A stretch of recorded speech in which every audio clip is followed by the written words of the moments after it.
According to Rivals, Michigan State football's 2027 class right now is outside of the top 50.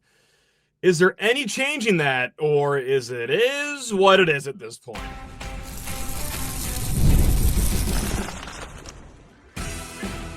You are Locked On Spartans, your daily podcast on the Michigan State Spartans, part of the Locked On Podcast Network, your team every day.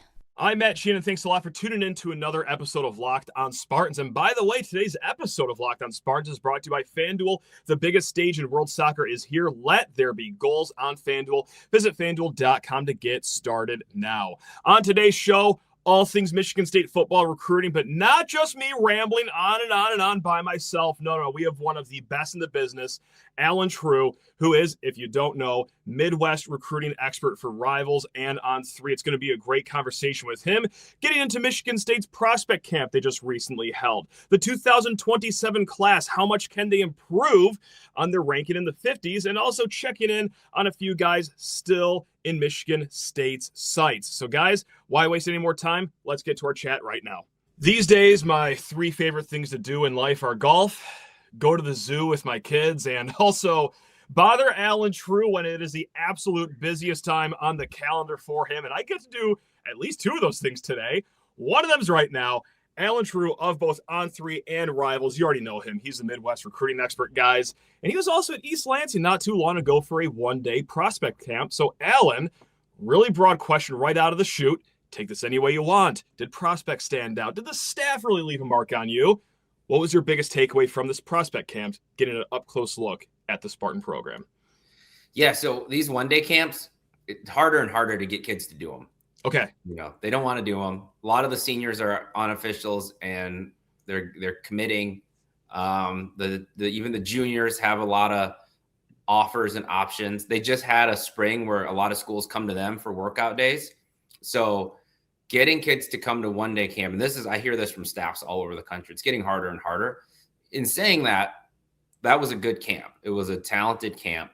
Honestly, I started to feel the dip in talent coming to camp last summer already. I think this was more talented than any camp that I remember being at in East Lansing a year ago. So that's a good sign for this staff. And I think the 16th, which is the next big camp coming up, is going to be really good as well. So the staff's Coach Fitz coaches that camp like he's coaching his players. I mean, he's yelling at quarterbacks for leading receivers into the wall, which I understand. There's a safety issue there. Sure. So he's like, can we get the ball out a little earlier here? He's telling guys to stay up, and he's doing it with intensity and passion. All the coaches are out there working with their position groups, but also making the rounds. They also did something unique that I hadn't seen them do in the past, which is go through sessions of camp, and then they would have a break for like water or speak, and the staff would go meet. So I think they're discussing, hey, who do we like? What are we seeing? What do we do? And I actually like that. I don't know that I've seen any school do that. And I like that approach, actually. How about, and this might just be a really ridiculous question here, but Pat Fitzgerald being so vocal during this prospect camp, is that common? Has it been common in East Lansing? Or I guess, did that just kind of stick out to you as pretty unique? It stood out to me as unique. I go to a lot of these, and the head coaches are involved. Sure. But a lot of range from seeing head coaches jump in and coach a position group. I've seen head coaches just sit on a golf cart and observe, which that's what they're doing. They're trying to decide who can play at their school. Yeah. But Coach Fitz, definitely the most, one of the more vocal and involved head coaches in a camp like this that I've seen. So I want to get down into the nitty-gritty of this 2027 class because we've had a few episodes on this on Locked On Spartans, and it seems to be more than halfway done building this class right here as they sit at 13 commits. On Rivals right now, they're outside the top 50 nationally. Now, of course, there is many a months until signing day rolls around, but I also talked about this. Even if they get commits from a lot of these kids they've had on campus, the ceiling's going to be somewhere in the mid-40s, perhaps. So, look, there's 4 new Big Ten coaches. Michigan State is the last amongst all 4 of those. I mean, if you want to blow it outside of the Big Ten, Auburn, UCLA, Virginia Tech, Penn State, Kentucky, they're all in the top 25, and they're all getting this first-year head coach bump. So, Allen, my question is, and please set me straight if you think I'm going over the edge here, is this a disappointing cycle, you think, as far as rankings go?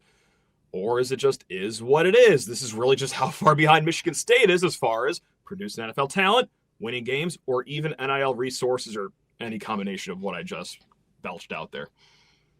Yeah. So my thing that I always preach with the new staff is you have to be patient a little bit. I don't like that. Okay. Of course, I know it's hard. I cover recruiting every day. It's not limited to you guys. Every fan base now, and I get it. Yeah. That's how college football works. That's how sports work. Right. I'll say this too, because you just said, in terms of ranking, they're last among the new coaches. So the whole be patient thing, you can still juxtapose it with other new staffs and say, okay, well, they've got new staffs. Why do they not have to be patient? We do. I'll say this too. Coach Fitz's approach has always been to evaluate and to find, he's always done a great job of finding talent that other schools seem to miss on.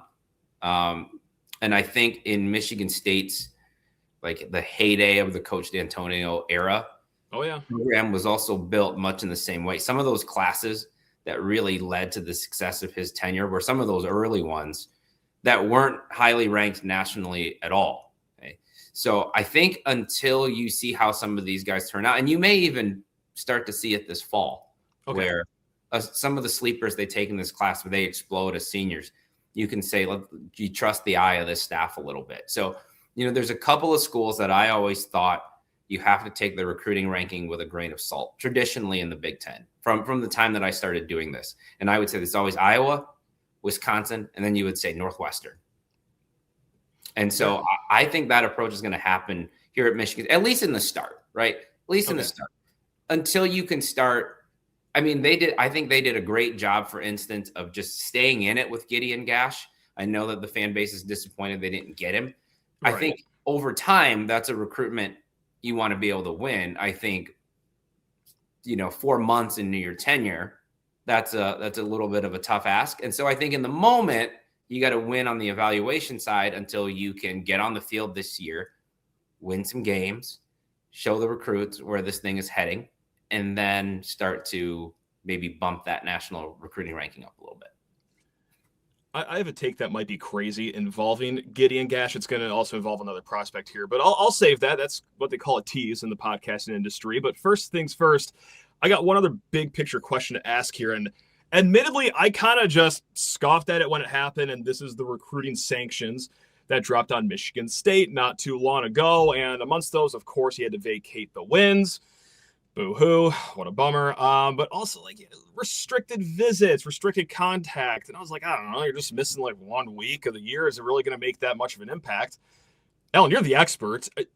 Is that seismic? Is that really something I should be paying more attention to? Or are these sanctions just kind of just throwing a pebble into the ocean? It's not really going to make a difference at the end of it. It's probably somewhere in between those two things. I mean, It makes some difference, but I think you can still I think they're still recruiting. I put it this way. This is where I expected Michigan State's class to be about this time, based on the staff just getting there, and based on how I know that Coach Fitz likes to recruit and the type of player he likes to recruit. This is right. So I think sanctions or no sanctions, this is a round where I think they're right as expected, honestly, where they're at in the 2027 class. So I think we'll see what happens in the fall. Like you said, I think the class is finishing out, but they're going to keep on some guys in the fall. And I think if you start winning some games and you start seeing an uptick, well, maybe some of these guys that are choosing other schools turn around late in the cycle. That's something that I think you maybe leave some room in the class for. Here's another dumb question then. I got a lot of them for you right now. Is winning the number one thing that could just cure everything for Michigan State? Or is it like an NIL issue? But then again, NIL can be aided by winning. Is it just that easy? Just win effing games in the fall? I think winning helps for sure. Mm-hmm. I think in today's college football and with recruiting, let's not be naive to this. NIL makes a difference. Yep. So I think if you just take the recency bias of what just happened at Indiana, winning has helped them recruit, but they are also putting forth bigger NIL offers and effort in NIL than they were before. So it's a little bit of both. So I think it requires both. I don't know if if you just won, you go undefeated this year, but you don't extend yourself in NIL a little bit? Does just the winning help? I don't know that is the case in college football anymore. True, so I think you have to be able to at least be competitive in NIL. But as you mentioned, winning can also help you there. So I think it's a combination of factors. Plenty more to come with our guy, Allen Trieu. But first, guys, hey, Indeed Sponsored Jobs wants to help all you fine folks in the world of hiring because, yes, the workplace chaos, the deadline stacking up, the projects that need attention, so much can pile up, and, well, sometimes at the bottom of that list is filling that very important role. The problem is that finding the right candidate can take a lot more time than most businesses can afford. And that's where Indeed Sponsored Jobs comes in, guys. Indeed Sponsored Jobs helps you reach candidates who actually fit what you're looking for. We're talking skills, experience, location. You're going to spend less time searching, and hey, you're going to get applicants that are catered right to your needs, guys. Finding the right person can make all the difference. Whether it's building a business, whether it's building a winning team, the organizations that consistently succeed know how important it is to identify the right talent and put them in the position to thrive.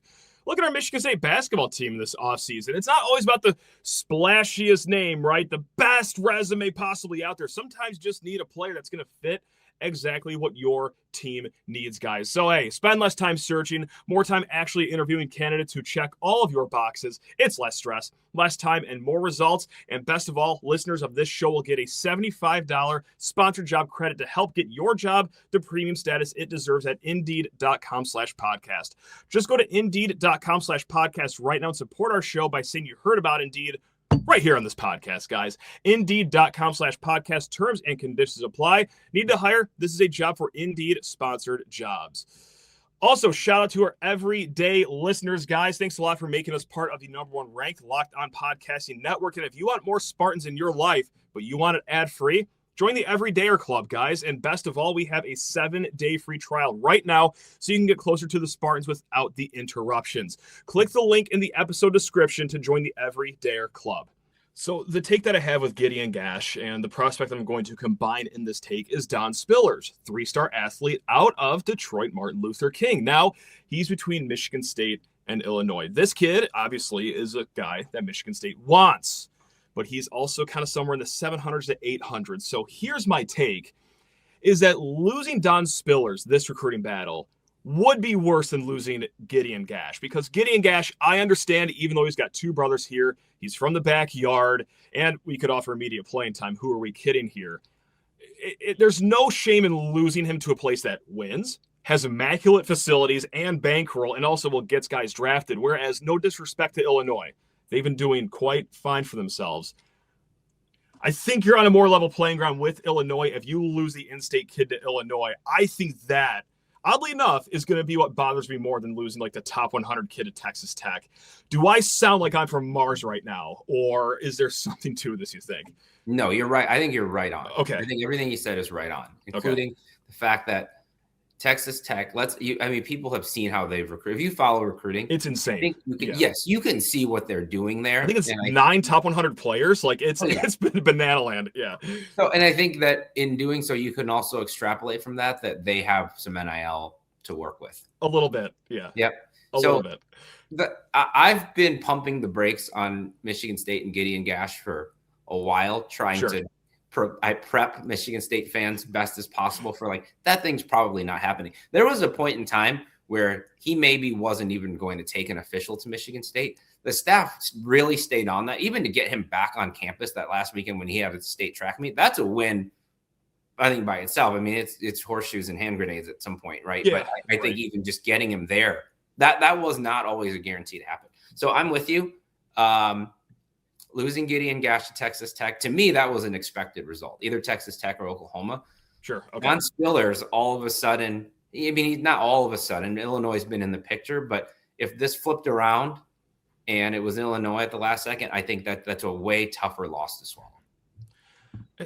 Not to, just lose sleep over a kid, again, 3-star. And these 3-star kids are still great athletes, right? But, oh, my God, this seems like the wheelhouse that you should be closing in on into losing to Brett Bielema. Again, no disrespect. I enjoy their program. That'd be a tough pill to swallow. Now, here's another big name that I do want to bring up, and it is 4-star offensive tackle Caleb Johnson. All right, he's got Indiana after him. He's got Iowa after him. Mizzou, I believe, is in the mix. He was on campus not too long ago. Is there any chance for Michigan State here, or is it just going to be in-state Indiana or offensive line powerhouse Iowa? Are we even on the podium right now? Make sense of this for me, please, Allen. Please. Sure.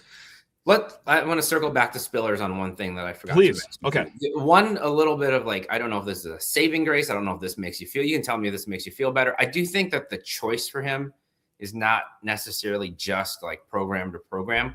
Illinois is recruiting him as a receiver. Michigan State's recruiting him as a safety. Good. I think that's a huge focal point and a fulcrum in this recruitment where, and I don't know right now where he's leaning with that, but I do think that that's an important distinction to make because it's not just apples to apples. There is a positional difference here. So, there's some people who I know who know him very well, who have watched him play, who say he's a much better NFL, long-term defensive side of the ball. Okay. There's others who say, he's a 6'2", 195-pound receiver. The Illinois receiver coach has coached, Pat Bryant, Cortland Sutton. Those guys are built kind of like him.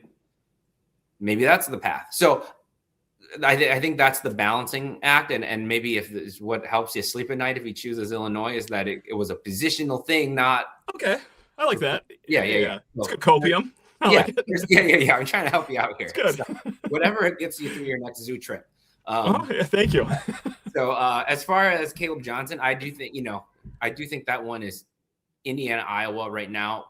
I think Michigan State is on the podium. I mean, I think they're in the last mix of schools here. I think they've done a good job recruiting him. I think he had a really good official visit. You've got offensive line tradition at Iowa, and you've got in-state school that is surging right now in Indiana. So my guess, I do think it'll be one of those two. Michigan State, again, horseshoes and hand grenades kind of thing, doing well to be in that official visit mix for him, I think. And we did get a question on the Locked On Spartans Discord channel about this 4-star. And of course, why not? Everyone wants a 4-star in their class, like tight end Anthony Cartwright. I know he's between an Oregon and a Miami visit right now, but those are the 3 visits he's taken. Michigan State, Oregon, Miami.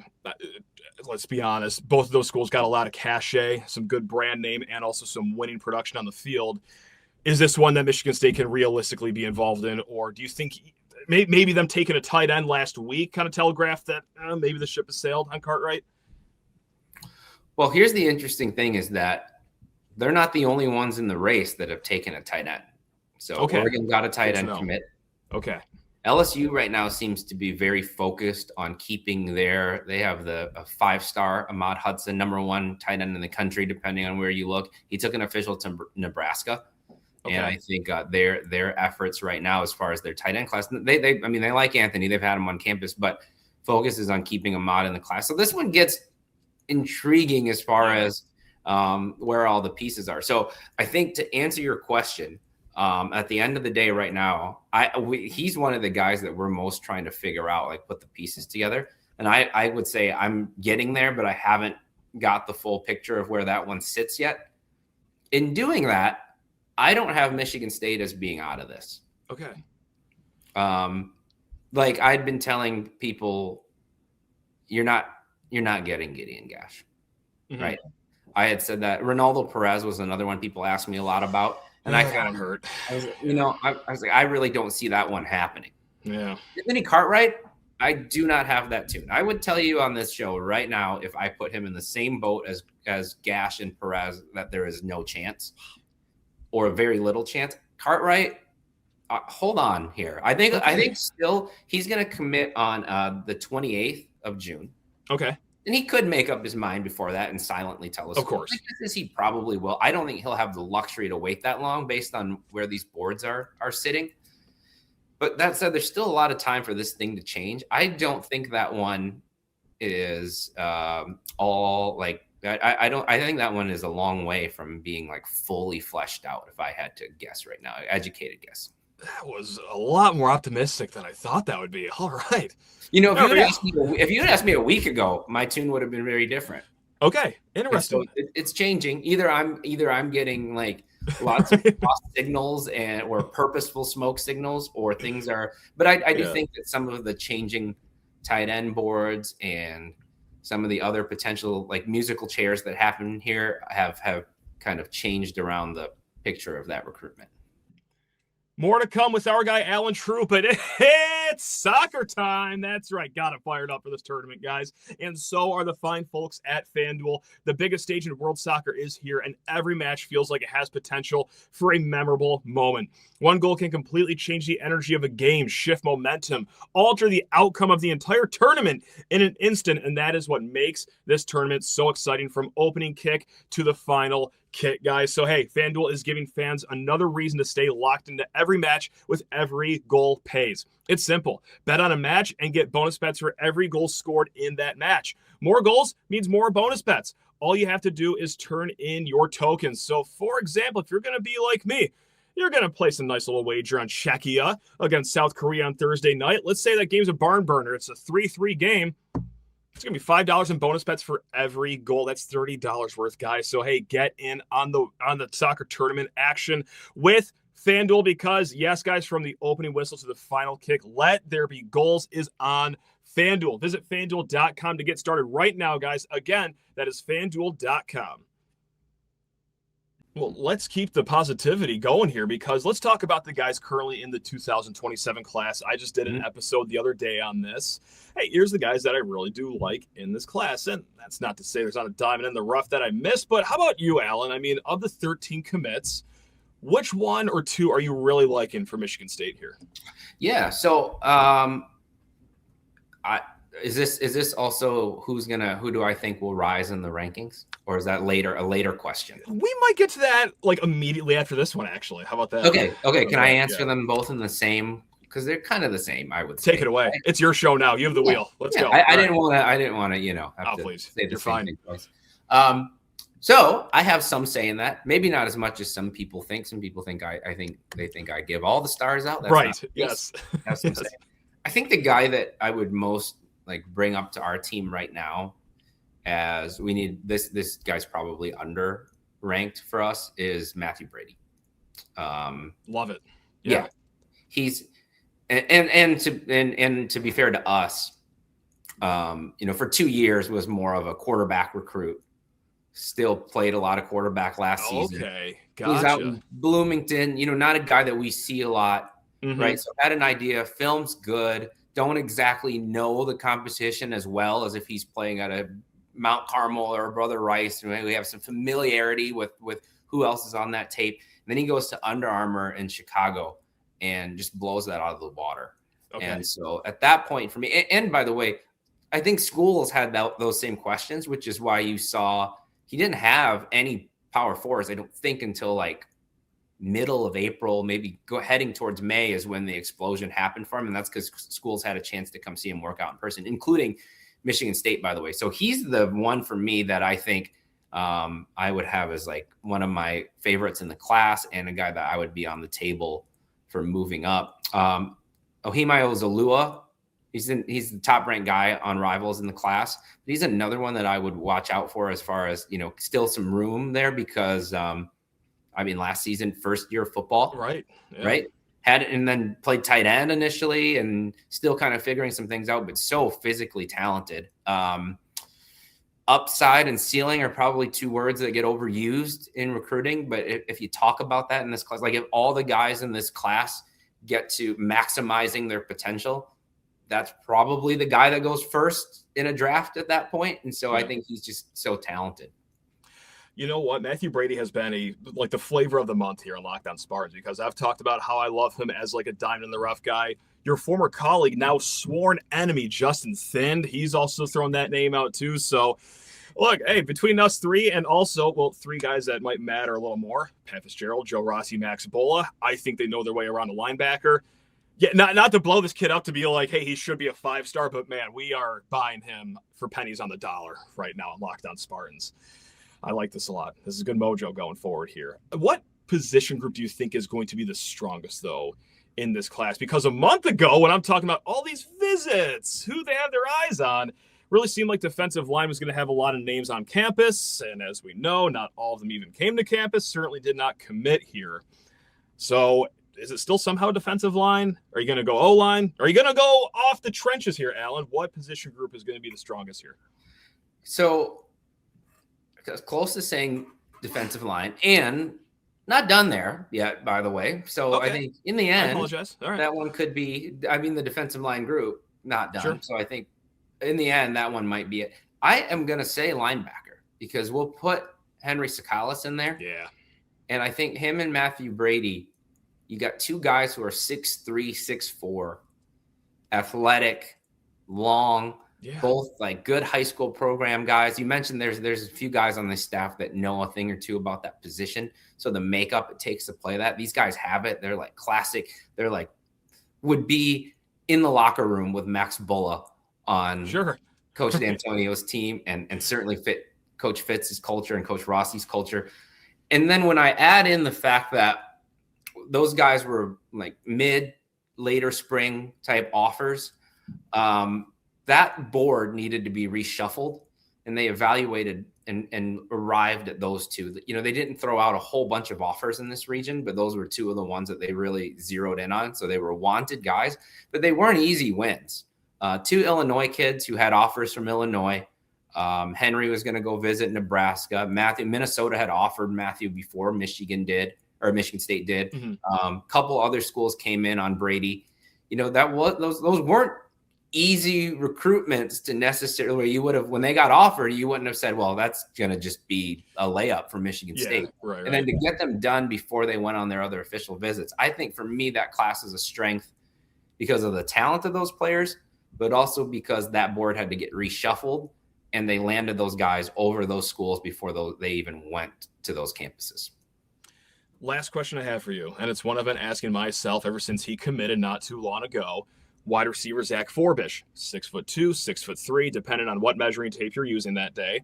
He plays on 15-1 Frisco Lone Star down in Texas, the number 2 receiver on that team, behind a guy that was an All-American going to Florida next year. The question here is, and please, genuinely educate me, why doesn't he have a ranking? And it's not just Rivals or On3, it's also 24/7 Sports doesn't have one. How does that, I guess, how does that happen? Does he not go to camps? Is he the world's worst route runner? I guess, educate me on Zach Forbish. And when he does get a ranking, do you think it's going to be 3-star, or do you think there's actually going to be some good, some star power behind it? You know, that's a great question. And because Texas is so far out of my scope, I don't have a great answer on how that he slipped through the cracks. So I can tell you that since then he is on our, we have a place where we the database, mark this guy needs a rating soon, and got it. Okay, he's on that list now. I would say when it gets to middle of May and there's unrated 27s or upcoming seniors, it gets so crazy for us at that time that if you're not rated, then it might take to the end of official visit season because we're just swimming upstream for the whole month of June. So we're gonna try, but that's probably part of it is we don't want to rush evaluations at this time just because there's so much going on. I do think we'll get to him before that, but there's a little bit of that deal. It's not because he didn't go to camps. He went to Under Armour Dallas because I looked up the information just to make sure we weren't missing something there. So with him, I think that there's, he checks all the boxes that you would need to have an evaluation, which is production. Mm-hmm. That, as you mentioned, a school that's certainly not out in the middle of nowhere that nobody's heard of. Went to camps, has track times. Yeah. So, at this point, I'm with you. I think he should have a rating and probably will soon here. Cool. Will it be higher than a 3? I would say probably not. I think, there's with him a lot of straight line. I think want to see a little bit more of him being able to change direction, create separation. And I think, we'll see more of that this fall, or possible that we'll see him. There's some big events coming up in Texas. State 7-on-7, they do a massive deal there. I think some other things like that where hopefully somebody can lay eyes on him and get a little better feel. Based on the context that I have, I would expect him to not quite get to 4 and then continue to be evaluated through his senior year. That plays. That works. Well, Al, I cannot thank you enough for your time, your insight, your knowledge, especially in this insane part of the calendar for you. Anything you want to plug really quick before we let you go, and enjoy a nice, relaxing rest of June here. My plug is Rivals. Come on over. We have a national sub. We are running specials all month. It's a great time to kind of join up, especially with all the news and notes going on. I mean, we are all our national team is very active on all the boards, including Michigan State's. And then obviously, if you're a Spartan fan, then you get not just the national team, but it's Spartan Mag. Jim Comparoni, been around forever. Jason Killip, I think, does a fantastic job. Oh, he's great. Covering recruiting, and then you get the whole national crew on there as well. So good time to join up, try it out. Even we got live commitments going on our YouTube channel. I believe a certain Mr. Cartwright is going to be one of those that does it on Rivals YouTube. So see what happens there. But yeah, come on over, give Rivals and Spartan Mag a try, and help me pay for my own zoo trips. There we go. July. Yeah. Help me and Alan hang out at the good old sunny Detroit Zoo together this summer, guys. Well, mine's John Ball. I'm over here in Grand Rapids. We'll do a home and home. That's okay. That's fine. Home and home. Maybe we'll meet in Battle Creek or something. We'll figure it out. That ain't no problem at all. Yeah. Well, hey, until then, I'm looking forward to seeing you pretty soon right outside the Zebras, Alan. But, guys, until then, continue to give Locked On Spartans a try. Now, programming note, this is likely the last episode of the week here. We will touch base on Sunday night, should I survive this bachelor party that I'm about to go on. Really 50-50 shot. This could be the last episode ever. Who is to say? But until then, take care of yourselves. Love you all. Go green.